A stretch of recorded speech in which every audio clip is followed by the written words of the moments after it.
ఆంధ్ర శబరిమలగా పిలువబడే ద్వారపూడిలోనే జ్ఞానయోగి స్టాట్యూ కూడా పెట్టారు.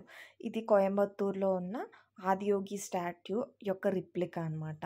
అండ్ ఇక్కడ మీరు చూస్తున్నట్టయితే అయ్యప్ప స్వామి గుడి పక్కనే ఉన్న దాని మీదుగా మనం మెట్లెక్కి ఆ దారిలో వెళ్తే ఇక్కడ మనకి ఏదైతే జ్ఞానయోగి కనిపిస్తున్నారో ఆ స్వామిని దర్శనం చేసుకోవచ్చు.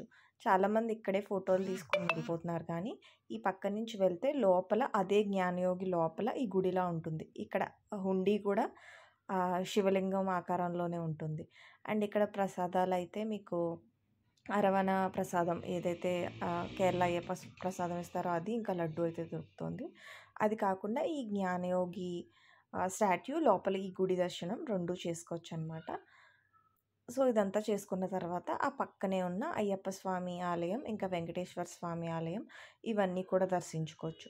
ఒకే చోట చాలా గుళ్ళు కలిసి ఉంటాయి. అండ్ ఈ జ్ఞానయోగి కూడా ఇక్కడే దర్శనం ఇస్తారు.